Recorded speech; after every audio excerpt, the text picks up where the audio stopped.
A very good morning to all of you. I am Dr. Ranjita and you all are welcome to Zunexa classes. आज के इस lecture में हम लोग बात करने जा रहे हैं वेक्टर बॉर्न डिजीज़ के बारे में।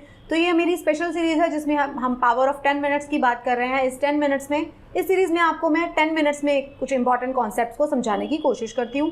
तो आज का कॉन्सेप्ट है about the vector borne diseases. तो इसमें हम समझने की कोशिश करेंगे कि वेक्टर बॉर्न डिजीजेस क्या होती है, वेक्टर क्या होता है और कौन कौन सी बीमारियां जो होती है किस किस वेक्टर से फैल सकती हैं। तो ये आपके यूपीएससी एज वेल एज सारे state PCS exam, government exam सभी का बहुत फेवरेट टॉपिक है। So let's start. अगर आपका कोई स्पेसिफिक सवाल है तो आप मुझे इस ईमेल एड्रेस पर मेल कर सकते हो। ये मेरा इंस्टाग्राम हैंडल है, आप मुझे फॉलो कर सकते हैं। ये मेरे टेलीग्राम चैनल का लिंक आपको यहाँ दिया गया है। इस टेलीग्राम चैनल पर आपको मेरे सभी लेक्चर्स के पीडीएफ मिल जाएंगे जिनको आप रिवीजन के लिए डाउनलोड कर सकते हो। अगर आप चाहते हैं मेरे बाकी के लेक्चर सीरीज को भी देखना तो उन सब के लिंक भी आपको इसी टेलीग्राम चैनल पर मिलेंगे अलॉन्ग विद पीडीएफ। तो अगर हम बात कर रहे हैं वेक्टर बॉर्न डिजीजेस के बारे में, तो वेक्टर बॉर्न डिजीजेस को समझने से पहले आपको सबसे पहले ये समझना पड़ेगा कि वेक्टर बॉर्न डिजीजेस होती क्या है। तो vector borne diseases are the वो तरीके की बीमारियां हैं जो कॉज किससे होती हैं, कौन कॉज कर रहा है उसको, या तो कोई पैरासाइट इन्वॉल्व है, या तो कोई वायरस इन्वॉल्व है, या कोई बैक्टीरिया इन्वॉल्व है। वो डिजीजेस जो ह्यूमन बींग्स में हो रही हैं जिसके अंदर कोई पैरासाइट, कोई वायरस, कोई बैक्टीरिया इन्वॉल्व है, जो किससे ट्रांसमिट हुआ है, वो ट्रांसमिट हुआ है किसी वेक्टर के थ्रू। कोई ऐसा ऑर्गेनिज्म था जिसकी वजह से वो बैक्टीरिया, वायरस या पैरासाइट हमारी बॉडी के अंदर आ गया और उसने हमें बीमार कर दिया। तो अगर हम बात करते हैं हर साल कितने ज़्यादा बीमारियां होती हैं, 7 लाख से ज़्यादा डेथ जो होती हैं वेक्टर बॉर्न डिजीज़ की वजह से होती हैं। अगर उन डिजीज़ की हम बात करें तो मलेरिया, डेंगू, शिस्टोसोमनियासिस, लेशमेनियासिस, ये सारी की येलो फीवर, जैपनीज एन्सेफेलाइटिस, ये सारी की सारी किस तरीके की बीमारियां, ये सारी की सारी जो है वेक्टर बॉर्न डिजीज़ के एग्जाम्पल हैं। तो वेक्टर बॉर्न डिजीज़ क्या हैं, जो बैक्टीरिया, वायरस, प्रोटोजोआ उनसे फैल रही हैं, उसको फैलाने के लिए हमारी बॉडी में कौन यूज़ हो रहा है, वेक्टर यूज़ हो रहा है। अब हम बात कर लेते हैं वेक्टर्स क्या होते हैं। तो अगर हम वेक्टर्स की बात करते हैं तो वेक्टर्स वो लिविंग ऑर्गेनिज्म है। क्या है वो? एक तरीके के लिविंग ऑर्गेनिज्म है जो ट्रांसमिट करते हैं इन्फेक्शन को, पैथोजेंस बिटवीन, कैसे, ह्यूमंस और from animals to humans. Human to human से भी ट्रांसफर कर सकते हैं, वो एनिमल से ह्यूमन के अंदर भी ट्रांसफर कर सकते हैं। उसके अंदर क्या आएगा, उसके अंदर आते हैं मोस्टली जो वेक्टर्स होते हैं, many of these vectors are blood sucking. वो ब्लड मील के ऊपर फीड करते हैं, ये आपको समझना पड़ेगा।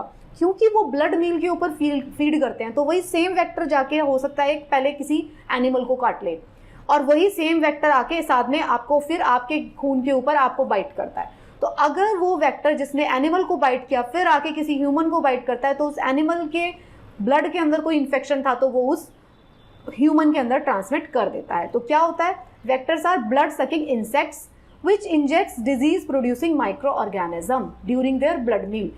चाहे वो मच्छर की बात करें, चाहे वो मक्खी की बात करें, वो क्या कर रहा है, वो किसी एनिमल को या किसी और ह्यूमन बीइंग को बाइट कर रहा है और उसके ब्लड को ले लेता है। तो उस ब्लड के अंदर जो इन्फेक्शन था, कोई भी वायरस हो सकता था उस ब्लड के अंदर, कोई बैक्टीरिया हो सकता था, कोई प्रोटोजोआ हो सकता था उस पर्सन के ब्लड के अंदर, तो वो किसके अंदर आ गया, वो मच्छर के अंदर आ गया, मक्खी के अंदर आ गया। अब वही मच्छर मक्खी ने क्या किया, थोड़ी देर बाद जाके किसी और ह्यूमन बीइंग को काट लिया।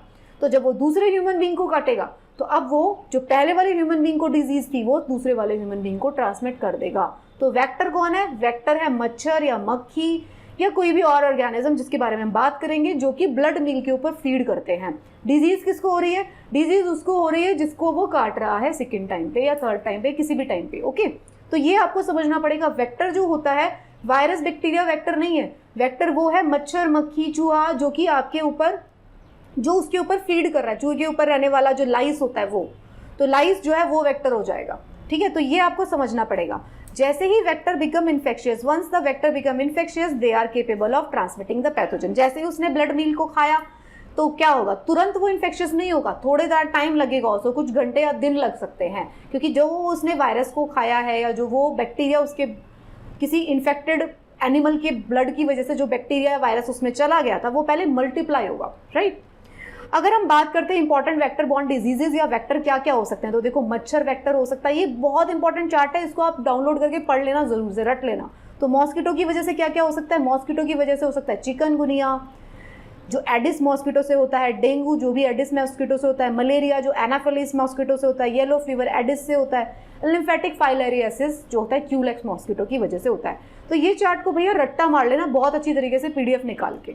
दूसरा क्या हो सकते हैं, टिक्स हो सकती हैं। टिक्स क्या करती हैं, उससे लिम्फ डिजीजेज हो सकती हैं और अलग अलग तरीके की डिजीज हो सकती हैं। टिक्स क्या कर रही है, वो किसी के ब्लड के ऊपर फीड कर रही है तो उसके अंदर भी हो सकती है मल्टीप्लिकेशन। एक्वेटिक स्नेल जो होती है वो भी वेक्टर हो सकती है, उससे शिस्टोसोमियासिस हो सकता है। वाटर फ्लीज हो सकती है, मच्छर मतलब एक तरीके के कीड़े जो पानी के अंदर रहते हैं उससे बीमारियां हो सकती हैं। बग हो सकता है, मक्खियां हो सकती हैं, फ्लाइज से क्या क्या हो रहा है, ह्यूमन अफ्रीकन ट्रिप्नोमियासिस टेस्टिस फ्लाइज से हो रहा है, सैंड फ्लाइज से लेशमियानियासिस हो रहा है, और ब्लैक फ्लाइज से होता है ओंकोरोसिरैकियासिस। तो आप इसकी प्रोनाउंसिएशन भी कर लेना आराम से बैठ के, और आप ये समझ लीजिए मैं आपको ये समझा रही हूँ वेक्टर क्या होता है। तो मच्छर वेक्टर हो सकता है, मक्खी वेक्टर हो सकती है, टिक्स वेक्टर हो सकती है, एक्वेटिक स्नेल वेक्टर हो सकती है, एंड सो ऑन। अलग अलग तरीके के बग्स, जो भी वेक्टर कौन होगा, वेक्टर होगा जो कि ब्लड के ऊपर फीड कर रहा है। किसको और इन्फेक्शन करेगा, जब उसके अंदर बॉडी के अंदर मल्टीप्लाई हो जाएगा तो दूसरे पर्सन को इन्फेक्ट कर देगा। वेक्टर्स ऐसे होते क्या हैं, ये आर्थ्रोपोड वेक्टर जो होंगे, आर्थ्रोपोड वेक्टर्स जो होते हैं वो कोल्ड ब्लडेड होते हैं। तो ये बात आपको क्यों जानना जरूरी है, क्योंकि कोल्ड ब्लडेड होने की वजह से क्या होता है कि वो जैसा बाहर का एटमॉस्फेयर होता है वो अपनी बॉडी को वैसी उनकी बॉडी बन जाती है। ठंड है तो ठंडे हो जाते हैं, गर्म होता है तो गर्म हो जाते हैं। तो वेक्टर्स को ग्रो करने के लिए एक पर्टिकुलर टेम्परेचर और मॉइस्चर चाहिए होता है। तो इसका मतलब ये है कि वो एक स्पेशल तरीके के सेंसिटिव एक पर्टिकुलर टेम्परेचर होगा और पर्टिकुलर ह्यूमिडिटी होगी, तब वेक्टर्स जो है अच्छे से ग्रो कर पाते हैं। आपने देखा होगा मच्छर जो है बहुत ज़्यादा सर्दी पड़ती है तो भी मर जाते हैं, बहुत ज़्यादा गर्मी पड़ती है तो भी मर जाते हैं। एक पर्टिकुलर टेम्परेचर के ऊपर मच्छर और मक्खियाँ बहुत ज़्यादा फ्लरिश करते हैं। इसी वजह से क्या होता है, जो वेक्टर्स बॉर्न डिजीजेज होती हैं आपको कहाँ देखने को मिलती हैं, सबसे ज़्यादा देखने को मिलते हैं ट्रॉपिकल एंड सब ट्रॉपिकल कंट्रीज में। ट्रॉपिकल और सब ट्रॉपिकल कंट्रीज में ऐसा एटमॉस्फेयर, ऐसा क्लाइमेट होता है जिसका टेम्परेचर और उसकी ह्यूमिडिटी जो है वेक्टर्स को ग्रो करने के लिए बहुत ज़्यादा ऑप्टिमम होती है। इसीलिए आपको हमेशा ठंडी जगहों पे वेक्टर बॉर्न डिजीजेज नहीं मिलेंगी। तो कहाँ मिल रही है, ट्रॉपिकल एंड सब ट्रॉपिकल एरियाज में जो है हमारे को वेक्टर बॉर्न डिजीजेज मिलती हैं।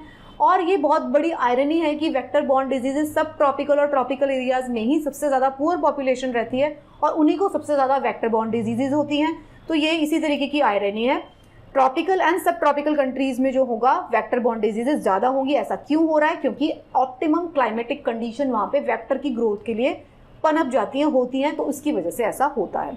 बाकी की सारी चीज़ें आप पढ़ते जाइएगा स्लाइड में से। इस वाले चार्ट में आपको दिया गया है मच्छर से होने वाली diseases, chikungunya, dengue, filariasis, rift valley fever, yellow fever, Zika fever. क्या है पैथोजन, कौन सा होगा, इन सब के अंदर वायरस होगा।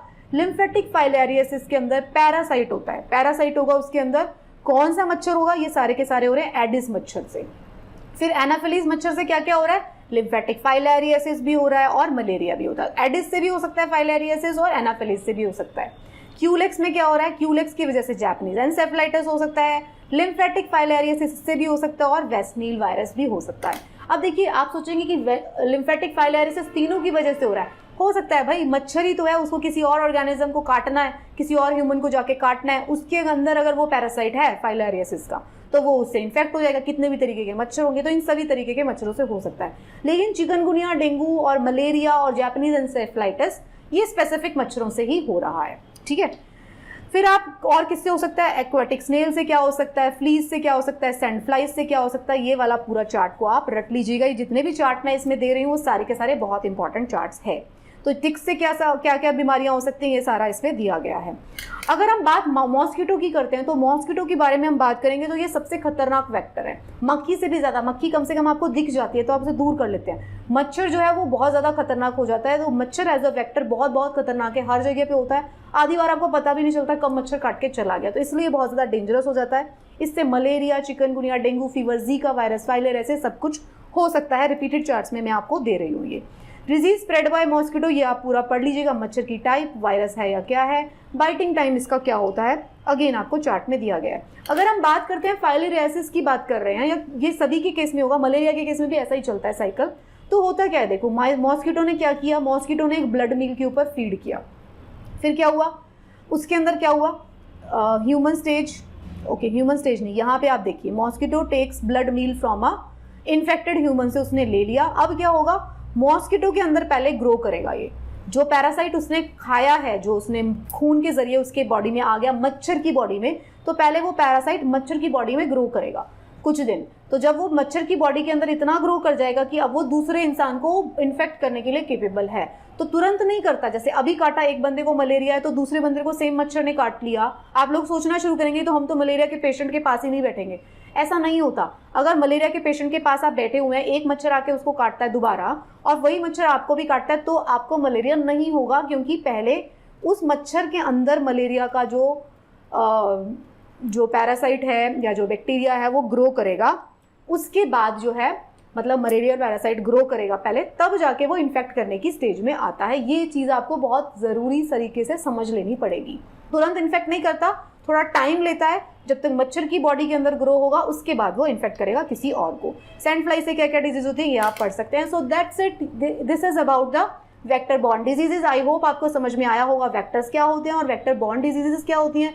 इस चार्ट में मैंने आपको सारी वेक्टर बॉर्न डिजीजेज को कंसोलिडेट करके दे दिया है। इसको पढ़ने के बाद, इसको रटने के बाद आपका कोई भी एग्जाम वेक्टर बॉर्न डिजीजेज से लेकर कोई भी क्वेश्चन गलत नहीं होगा। So thank you so much, keep watching these kind of serieses and best of luck for your preparation.